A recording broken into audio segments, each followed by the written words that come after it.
Hi friends, ತುಂಬ ಜನ ಕೇಳ್ತಾ ಇದ್ರು ನಮ್ಮ ಮಗುಗೆ ವೆಯ್ಟ್ ಗೇನ್ ಆಗುವಂಥ ರೆಸಿಪಿ ತೋರಿಸಿ ಅಂತ.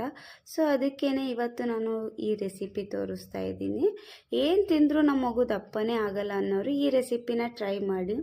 ಮಕ್ಕಳು ವೆಯ್ಟ್ ಗೇನ್ ತುಂಬ ಚೆನ್ನಾಗಾಗುತ್ತೆ. ಮಕ್ಕನ ಡ್ರೈ ಫ್ರೂಟ್ಸ್ ಸ್ಮೂತಿ. ಸೊ ಇದನ್ನು ನೀವು ವಾರದಲ್ಲಿ 2 ದಿನ ಕೂಡ ಕೊಡ್ಬೋದು. ಇದನ್ನು ಬ್ರೇಕ್ಫಾಸ್ಟ್ ಆಗು ಕೊಡ್ಬೋದು, ಇಲ್ಲ ಲಂಚ್ ಆಗು ಕೂಡ ಕೊಡ್ಬೋದು. ತುಂಬಾ ಹೆಲ್ತ್ ಬೆನಿಫಿಟ್ ಇದೆ. ಹತ್ತಿ ಹಣ್ಣು ತಾವರೆ ಹೂವಿನ ಬೀಜನ ಹುರಿದ್ಬಿಟ್ಟು ಈ ಥರ ಆಗಿರುತ್ತೆ. ತಾವರೆ ಹೂವಿನ ಬೀಜನ ಮಕ್ಕಳಿಗೆ ಕೊಡೋದ್ರಿಂದ ಮಕ್ಕಳಿಗೆ ಬ್ರೈನ್ ಡೆವಲಪ್ಮೆಂಟು ತುಂಬ ಚೆನ್ನಾಗಾಗುತ್ತೆ, ಬಾಡಿ ಡೆವಲಪ್ಮೆಂಟ್ ತುಂಬ ಚೆನ್ನಾಗಾಗುತ್ತೆ, ಒಳ್ಳೆ ವೆಯ್ಟ್ ಗೇನ್ ಬರ್ತಾರೆ. ಸೊ ನಾನು ಇವತ್ತು ಒಣ ಖರ್ಜೂರ ಮತ್ತು ಒಂದು 4 ಬಾದಾಮಿ, 4 ಗೋಡಂಬಿ ತಗೊಂಡಿದ್ದೀನಿ. ಮತ್ತು ಹತ್ತಿ ಹಣ್ಣು, ಚೆನ್ನಾಗಿ ಹತ್ತಿ ಹಣ್ಣನ್ನ ಕೆಲವರು ನೆನೆಸು ಕೂಡ ಕೊಡ್ತಾರೆ. ನಾನು ನೆನೆಸ್ಬಿಟ್ಟು ಕೊಡ್ತಾಯಿಲ್ಲ, ಇದನ್ನು ಪೌಡರ್ ರೀತಿಲಿ ಮಾಡ್ತಾಯಿದ್ದೀನಿ. ಈ ರೀತಿ ಮಾಡಿಟ್ಕೊಂಡ್ರೆ ನಿಮಗೆ ತುಂಬ ದಿನ ಯೂಸ್ ಆಗುತ್ತೆ. ಸೊ ನಾನು ಇದನ್ನು ಪೌಡರ್ ಮಾಡಿಟ್ಕೊಂಡು 2 ಡೇಸ್ ಇಲ್ಲ 3 ಡೇಸ್ ನನಗೆ ಯೂಸ್ ಆಗುತ್ತೆ. ಸೊ ಒಂದು ಚಿಕ್ಕ ಬಾಣಲಿ ತೊಗೊಂಡಿದ್ದೀನಿ, ಅದಕ್ಕೆ 1 ಲೋಟ ಹಾಲು ಹಾಕ್ಕೊತಾ ಇದ್ದೀನಿ.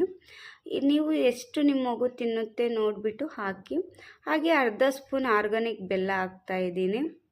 ನೀವು ಉಪ್ಪು ಕೂಡ ಹಾಕ್ಬೋದು, ನಾನು ಬೆಲ್ಲ ಯೂಸ್ ಮಾಡ್ತಾಯಿದ್ದೀನಿ. ಹಾಗೆ ಪೌಡರ್ ಮಾಡಿಟ್ಕೊಂಡಿದ್ದೀನಿ, ಅದನ್ನು 2 ಸ್ಪೂನ್ ಇಲ್ಲ 3 ಸ್ಪೂನ್ ಯೂಸ್ ಮಾಡಿ. ನಿಮ್ಮ ಮಗು ಎಷ್ಟು ತಿನ್ನುತ್ತೆ ನೋಡಿಬಿಟ್ಟು ಅಷ್ಟು ಯೂಸ್ ಮಾಡಿ. ನಮ್ಮ ಪಾಪುಗೆ ನಾನು 3 ಸ್ಪೂನ್ ಯೂಸ್ ಮಾಡ್ತಾಯಿದ್ದೀನಿ. ಇದನ್ನು ಚೆನ್ನಾಗಿ ನೀವು ನೈಟು ಕೂಡ ನೆನೆಸಿಟ್ಟು ಕೊಡ್ಬೋದು, ಇಲ್ಲ ಈ ಹತ್ತಿ ಹಣ್ಣನ್ನು ಬರೀ ತುಪ್ಪ ಹಾಕಿ ಫ್ರೈ ಮಾಡಿ ಕೂಡ ಮಕ್ಕಳಿಗೆ ಕೊಡ್ಬೋದು. ತುಂಬ ಚೆನ್ನಾಗಿ ಮಕ್ಕಳು ಕೂಡ ತಿಂತಾರೆ ಇಷ್ಟಪಟ್ಟು. ನಮ್ಮ ಪಾಪುಗೂ ಅಷ್ಟೇ ನಾನು ಒಂದು 3 ಸ್ಪೂನ್ ಹಾಕ್ಬಿಟ್ಟು ಮಾಡ್ತೀನಿ. ಒಂದೊಂದು ಟೈಮ್ ಅವನಿಗೆ ಈ ತುಪ್ಪ ಹಾಕ್ಬಿಟ್ಟು ಹಾಗೆಯೇ ಫ್ರೈ ಮಾಡಿ ಕೂಡ ಕೊಡ್ತೀನಿ.